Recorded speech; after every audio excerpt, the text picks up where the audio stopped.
nggak hanya pada saat sekolah itu gue belajar, tapi setelah sekolahnya dengan apa yang pengalaman gue pada saat sekolah itu gue terapin lagi, itu akan lebih bagus lagi endingnya. Kurang lebihnya kayak gitu sih. Jadi ibaratnya bikin karya memang yang semampu kalian, yang terbaik lah gitu, yang the best yang lo bisa kerjakan.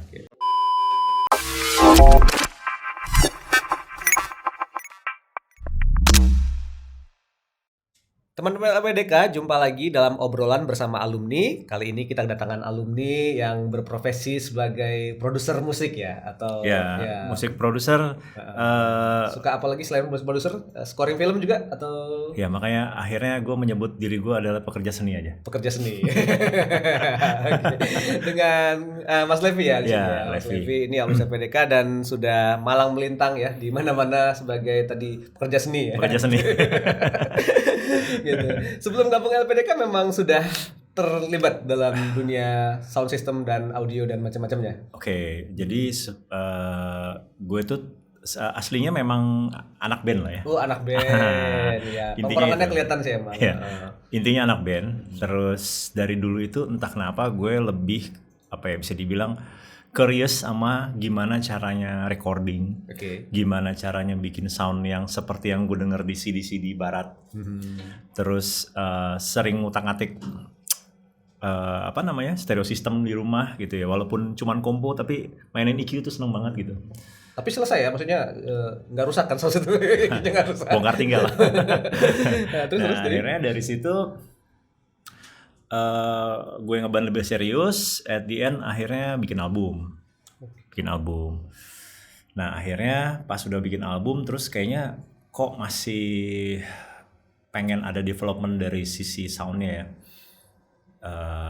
Dan pada saat itu juga karena kesenangan gue untuk ngotak-ngatik, dulu ketemu Pak David Klein. Oh, oke. Ketemu Pak David Klein. Belum ada LPDK. Oh, itu masih Studio 21 itu berarti namanya? Masih Studio 21. Nah, sebelum Studio 21 ada malah. Ketemu dia, terus ada beberapa project instalasi.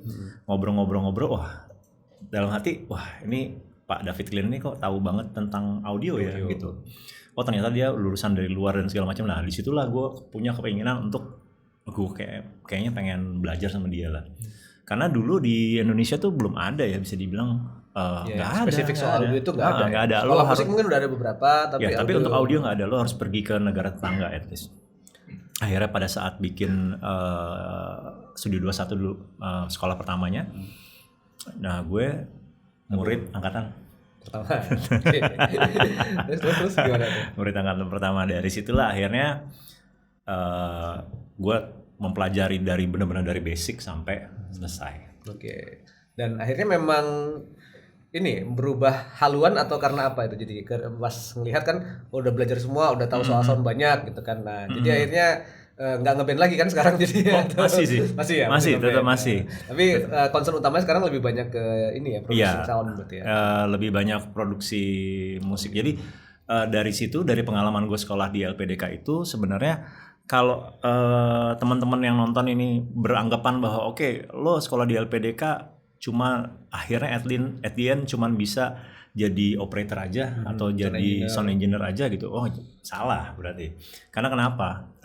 Mau jadi produser, mau jadi songwriter, kalau lo mempunyai basic sound engineering, itu akan lebih bagus lagi hasilnya.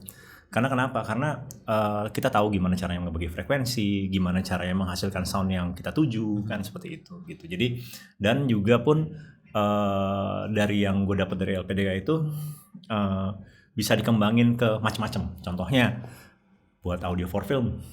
Ya, untuk mixing nggak hanya mixing stereo tapi mixing sekarang udah Dolby Atmos malah. Teknologinya udah berkembang gitu, seperti itu sih. Jadi yang gue rasakan seperti itu. Nah, bahkan pada saat gue belajar, ada beberapa hal yang masih rancu ya. Masih rancu. Dulu kan belum ada YouTube ya untuk mencari referensi lainnya dan segala macamnya. Jadi ini apa ya? Oh, akhirnya pada saat gue praktekin dengan berbekal ilmu yang gue dapat pada saat sekolah, oh ternyata ini maksudnya gitu. Jadi lebih banyak nggak hanya pada saat sekolah itu gue belajar, tapi setelah sekolahnya dengan apa yang pengalaman gue pada saat sekolah itu gue terapin lagi, itu akan lebih bagus lagi endingnya. Kurang lebihnya kayak gitu sih. Jadi mulai beralih dari sekedar ngeband dan bikin album sendiri, terus kemudian mulai producing, terus mulai itu apa itu Mas yang mengarah ke sana? Jadi 2004 itu pada saat band gue lagi jalan, terus gue mulai ngumpulin sedikit demi sedikit ya uang dari hasil gue manggung dan segala macamnya, dan pada saat itu gue juga bikin iklan. Nah, itu salah satu job yang lumayan lah ya. Bikin musik buat iklan, musik buat iklan, bikin jingle dan segala macam. Akhirnya gue mendevelop, kalau ini dihamburin uangnya sayang, jadi akhirnya sedikit demi sedikit gue kumpulin untuk bikin studio. Tuh, nah dari bikin studio itu akhirnya gue mencoba memproduce band. Jadi band-band yang maksudnya gini, band gue seperti ini bentuknya. Tapi kalau misalnya gue mau bereksperimen dengan genre musik yang berbeda, nggak mungkin memaksakan band gue. Akhirnya gue mencoba bereksperimen dengan beberapa band yang unik menurut gue. Akhirnya jadilah gue seorang produser. Jadi gue memproduce band-band yang memang punya uniqueness yang gue seneng. Gitu. Nah dari situ gue ngerjain dari mulai trackingnya, mixingnya, masteringnya segala macam, even sampai video klipnya juga gue kerjain. All in ya, berarti satu paket. Karena konsep kan kayak pekerja seni. Gitu. Iya betul.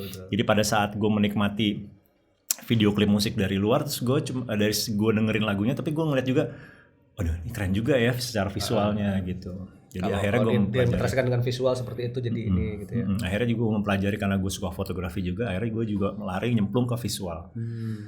Pekerja seni.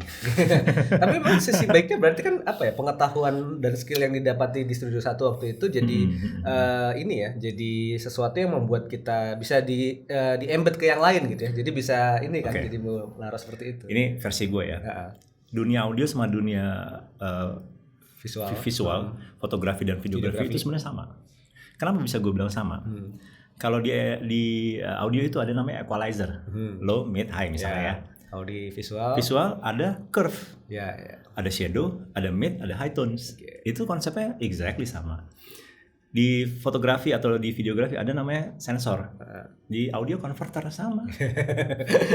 Ini pemahaman ini dapat nih gara-gara ini ya, ngerti basicnya kayaknya ini. Iya, itu sebenarnya exactly sama. Jadi kita ngomongin megapiksel, kita ngomongin bit depth. Jadi kurang lebihnya terminologinya sama. So that's why banyak banget orang audio yang kalau belajar visual secara fotografi videografi itu cepat banget. Kenapa? Karena terminologinya mirip. Contoh misalnya Indra Ki, dia jago motret. Ada Donny Bart, wah dia salah satu sinematografi yang cukup handal gitu loh, dan dapat penghargaan di Piala Citra malah dia. Jadi menurut gue belajar di basic audio itu bisa kemananya tuh lebar banget sih. Gitu, karena memang harus dipelajari dan harus dipraktekkan. Kalau enggak ya percuma. Kalau mengandalkan itu, dan harus cari-cari referensi lain juga. Kenapa bisa begini, kenapa bisa begitu. Jangan terima begitu aja gitu. Ya. Tapi memang jadi model yang cukup baik ya untuk bisa mengembangkan, mensintesis menjadi sesuatu pengetahuan yang baru gara-gara kita udah belajar basicnya tadi ya. Benar. Gitu. Jadi kalau misalnya kita nggak tahu basicnya, mungkin gini ya, secara gamblangnya, mungkin kalau anak-anak sekarang mau belajar audio, gue belajar di YouTube. Tapi nggak semuanya konten yang ada di YouTube itu benar loh. Jadi nggak semuanya konten yang di YouTube itu benar. Jadi kalau mau jadiin referensi, at least cari benar-benar yang referensi yang benar atau channel yang benar, atau akan lebih mudahnya lagi belajar dulu basicnya, nanti cari referensinya di online. Karena kan di YouTube biasanya itu cerita-ceritanya lebih praktikal ya, how to semua how to gitu. Tapi putar knop ini suara jadi begini gitu, tapi dia nggak tahu di dalam knop itu tuh ada apa aja. Ya, gitu. Itu seperti itu. Nah, terus sekarang gimana dalam profesi yang sekarang gitu? Apa yang paling diingat dari belajar dulu waktu itu yang sampai jadi sesuatu yang emang ini kayaknya cocok nih, memang bagus dan jadi improve buat saya sendiri. Nah, kalau menurut Mas Levi apa tuh waktu itu? Ya, sebenarnya yang nempel di kepala gue banget, malah sesuatu yang paling susah. Apa tuh? Dulu kan kayak ditakutin banget di siswa LPDK pada saat kita ngomongin patch B. Oke. Ribet kan patch bay itu. Tapi ternyata memang kalau kita berpikir masalah audio, instalasi dan segala macam itu rumusnya in out kan. Oke. Nah itu ibaratnya dari sesuatu yang menurut orang, aduh kayak susah belajarnya, nggak bisa nerimanya nih apa nih, ada mode, dulu ada yang modenya normal, half normal segala macam. Tapi at the end, ini sebenarnya memang core-nya pada saat lo tahu routing matrix untuk ke semua sistemnya, itu semuanya pemahamannya lebih gampang. Oke. Jadi benar-benar dapat ini ya core pemahamannya ya, jadi seperti itu. Gitu kurang lebih. Apalagi kalau sekarang kita ngomongin dunia digital, sebenarnya semakin menjelimet dikala orang sama sekali nggak ngerti basic. Jadi begitu kita kasih mixer digital nih apa nih, pencet. Interface-nya macam-macam lagi beda-beda kan tiap itu. Iya, tiap brand layoutnya beda-beda gitu kan. Kalau dulu kan cuma dari atas ke bawah udah selesai gitu. Sama pemahaman gue pada saat dulu belum pernah belajar tuh ngelihat mixer, waduh kayaknya susah banget gitu. Ngelihat mixer tuh dari kiri ke kanan, kanan ke kiri gitu, lainnya banyak banget. Ternyata ngelihat mixer tuh bukan dari kiri ke kanan atau kanan ke kiri, tapi ngeliatnya dari atas ke bawah gitu, kayak gitulah. Simple things tapi ya matters. Tapi itu secara teknis ya. Kalau secara feel seninya improve nggak karena belajar juga? Jadi lebih taste-nya lebih terasa atau gimana kalau yang? Iya sih. Jadi kalau dari sisi seninya mungkin lebih ke komposisi ya. Pada saat gue bikin aransemen musik, kita tahu bahwa ada beberapa instrumen tuh nggak boleh di pending yang sama, misalnya kayak gitu. Jadi gimana sih cara bikinnya, kok kayaknya lebar banget. Reverberation itu bukan hanya pemanis aja, tapi membuat soundnya itu mundur ke belakang sedikit, bisa atau maju ke depan. Jadi kan kalau orang berpikiran bahwa speaker itu cuma kiri dan kanan gitu. Padahal sebenarnya lo harus berpikiran sebagai sebuah dimensi. Dimensinya apa? Lebih mundur, lebih maju gitu. Di sebelah kiri, sebelah kanan gitu. Lebih ke atas, gimana caranya bikin soundnya lebih ke atas atau lebih ke bawah. Itu kan berarti semakin ke atas itu semakin tinggi frekuensinya. Kurang lebih kayak gitu. Nah sekarang malah sudah mau improve ke Dolby Atmos for Music gitu. Itu lebih gila lagi karena ada minimal ada 12 speaker kan, 12 speaker. Jadi 7.1.4. Dan sekarang lagi tren banget di industri musik di dunia. Karena kenapa? Karena walaupun kita nggak punya sistemnya seperti itu, tapi kita bisa pakai headphones gitu, yang yang support buat Dolby Atmos kayak gitu. Karena dulunya sempat dipakai di film dan emang jadi ini ya terasa banget gitu. Sekarang larinya jadi ke musik. Nah kemarin gue baca-baca juga name show, malah mobil udah diaplikasikan ke mobil. Wow. Game mobil, aduh. Ntar di rumah dan di metaverse, metaverse dan segala macamnya, nanti lo punya experience untuk pakai Dolby Atmos, nonton pakai VR, nonton konser tapi sebenarnya di rumah gitu, tapi environmentnya benar-benar immerse di dalam semuanya gitu. Iya, di dalam semuanya, tinggal di situ semua. Itu kan gila ya, tapi ya kita harus pelajarin, karena kalau nggak mau ketinggalan karena terus bergerak kan. Dan tadi karena ngerti basicnya, jadi itu kepikiran ya pas lagi bikin karya seninya, bikin kompos, bikin itu. Iya pasti. Jadi kan kita targetnya mau kayak gimana nih, mau kayak begitu gitu. Oke, beberapa referensi kita ini, terus pengaplikasiannya seperti apa. Kayak misalnya, kok nih soundnya begini ya, bahwa berarti kita mesti pakai drum yang modelnya kayak begini gitu misalnya. Kok gitar kayak seperti ini ya, oke berarti kita mesti eksperimen gini. Nah, dengan berbekal ilmu yang kita mikrofon teknik dan segala macamnya itu kan dipelajarin di LPDK. Jadi kalau itunya kita nggak tahu ya gimana bisa mengaplikasikan gitu kan. Kalau kita cuma menyerahkan ke operator nih, gue pengen sound kayak gini ya, kalau operator yang ngerti, kalau enggak gimana. Jadi sekarang bikin karya nggak sampai mikir segitunya ya jadinya. Harus ngaruh dan jadi ini ya, jadi tambah ribet tapi jadi tambah ini ya, jadi tambah berisi semua karyanya jadinya kalau dibilang gitu. Kalau dibilang jadinya kayak perfeksionis ya iya. Tapi kan kita ngomongin lo jangan perfect lah, belum tentu juga laku lah. Sekarang tujuan kita bermusik itu apa? Balik lagi kan. Kalau dibilang tujuan main band itu adalah cari duit, ya main di kafe aja. Bukan menghina, tapi memang main di kafe setelah genjang-genjang dapat duit kan. Betul. Tapi kalau tujuan main bandnya itu adalah berkarya, lo karya dulu.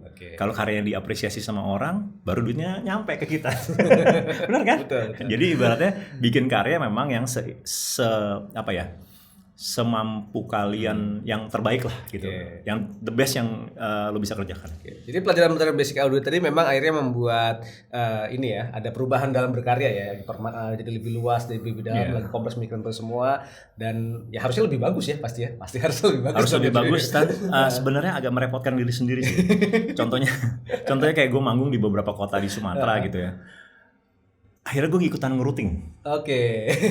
Jadi perfeksionis ya. Kerjanya diambil semua nih jadinya. Akhirnya gue ngerouting ulang instalasi panggungnya. Betul. Kenapa? Karena ternyata ya dengan sangat harus diakuin ternyata memang nggak banyak yang nggak ngerti gitu. Akhirnya ya mau nggak mau gue jadi ikutan ribet untuk masang-masang bantuin mereka nyolokin mixer gitu. Tapi ya daripada panggung gue berantakan kan gitu kan. Ya udah itulah. Nanti repotin diri sendiri. Pas rekamannya juga ntar audionya di itu juga nggak di itu lagi daripada ini. Tapi memang benar sih. Kalau saya lihat berarti Mas Levi memang pekerja seni benar ya. Jadi sense-nya adalah menghasilkan karya seni yang baik tadi gitu. Dan pengetahuan audio yang didapat itu justru malah membuat jadi supaya karyanya lebih dalam lagi dan lebih terasa lagi dan memikirkan banyak aspek tadi ya seperti itu. Kan to get a better sound. Sounds apa? Sounds good. Oke nih, thank you banget ya Mas Levi sudah berbagi sama kita semua. Buat teman-teman yang bekerja seni juga ya, maksudnya itu satu improve yang sangat baik ya saat belajar skill-skill dasar audio dan pengetahuan basic itu jadi berpengaruh sekali terhadap karya seni yang dihasilkan. Itu contoh yang telah dilakukan oleh salah satu alumnus kita di sini. Ya, makasih Mas Levi udah berbagi ya. Terima kasih juga teman-teman yang menyaksikan gitu ya. Buat teman-teman yang mau berkomentar silakan di kolom komentar, silakan share dan juga subscribe channel ini. Sampai jumpa di bahasan LPDK berikutnya. Kita jumpa lagi di sana. Dadah.